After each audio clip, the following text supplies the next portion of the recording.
ये आपका Golgi complex यानी गोल्जी बॉडी है। मैं थोड़ा सा यहाँ जो न्यूक्लियर मेम्ब्रेन से अटैचमेंट में है ये मैं थोड़ा सा ग्रैंस स्ट्रक्चर दिखा रहा हूँ। थोड़ा सा कलरफुल चॉक लेते हैं फिर समझाते हैं आपको। अगर मैं कहूँ ये जो वाली स्ट्रक्चर्स है ये वाली, इसको हम लोग RER के नाम से जानते हैं। यानी हम कह सकते हैं कि पहली बात तो ये स्ट्रक्चर किसका है ये जानो आप। ये एंडोप्लाज्मिक रेटिकुलम का स्ट्रक्चर्स है। मैंने कहा आगे चल के एंडोप्लाज्मिक रेटिकुलम से ही ओरिजिनेशन होता है गोल्जी कॉम्प्लेक्स का।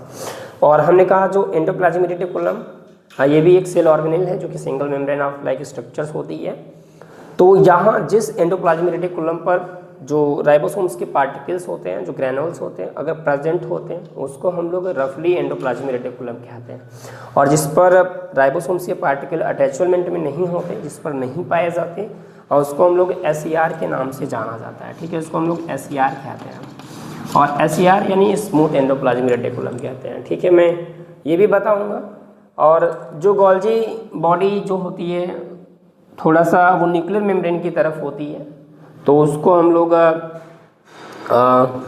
फेस कहते हैं, उसको मैच्योरिटी फेस कहते हैं। ठीक है, मैं कहता हूँ कि ये जो गोल्जी कॉम्प्लेक्स है, ये अगर ये गोल्जी कॉम्प्लेक्स न्यूक्लियस मेम्ब्रेन की तरफ है तो इसको हम लोग क्या कहते हैं,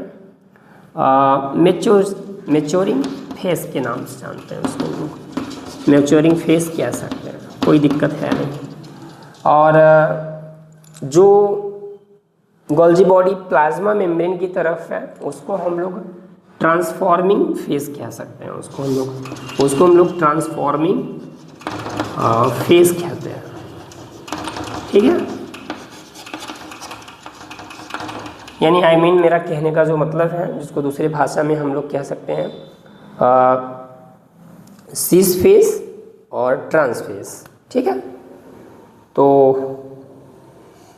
गोल्जी बॉडी में जो संरचनाएं होती हैं वो लगभग हम लोग 4 तरीके से देखते हैं। 4 इसमें पार्टिसिपेट होने वाली संरचनाएं हैं। जैसे कि उसमें आपका सिस्टर्नी है और वेसिकल्स है, ट्यूबुल्स है और वैक्यूल्स है। Structure of Golgi body. ठीक है, तो गोल्जी बॉडी में स्ट्रक्चर्स मैंने देखा है सिस्टर्नी, वेसिकल्स और ट्यूबुल्स और वैक्यूल्स होते हैं। थोड़ा सा स्ट्रक्चर्स अभी मैं बाद में उसको पढ़ा रहा हूँ। थोड़ा सा इसका केमिकल कंपोजिशन भी देख लेते हैं। जो केमिकल कंपोजिशन होती है, केमिकल कंपोजिशन ये थोड़ा सा देख लीजिए, बहुत अच्छा ऑफ गोल्जी बॉडी।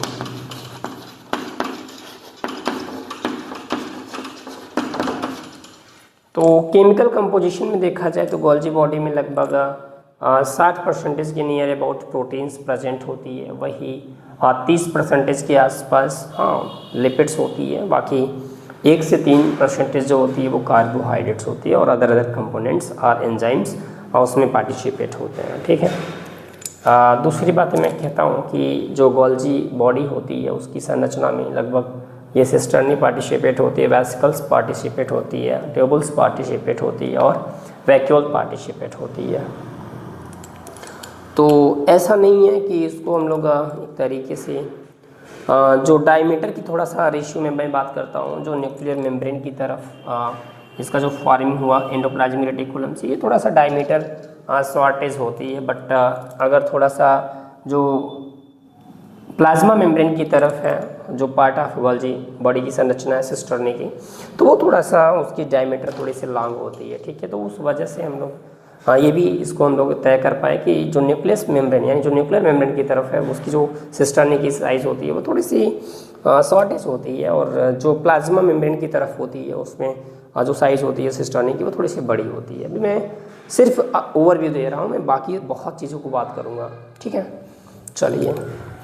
और ये जो सिस्टर्नी होती है ये एक फ्लूइड से भरी होती है ये एक फ्लूइड से भरी होती है क्योंकि फ्लैटेंड होती है और एक दूसरे के ऊपर तस्तरी नुमा जैसे कि डिस्क लाइक स्ट्रक्चर्स होती है। आपने जैसे किसी स्पॉट पॉट को देखा होगा, बर्तन को देखा होगा, तो एक दूसरे के ऊपर एक थाली दूसरे के ऊपर इस तरीके से 5 से 6 इन नेचर में, हाँ ठीक है, वहाँ पर ऐसे सटे हुए संरचना होती है, उसमें रखे जाते हैं एक दूसरे के ऊपर।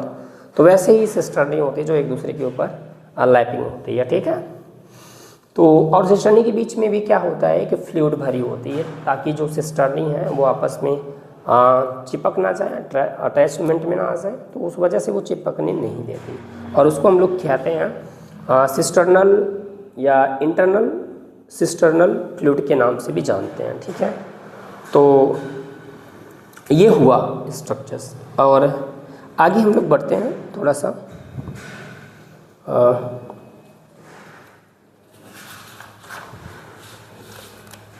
चलिए,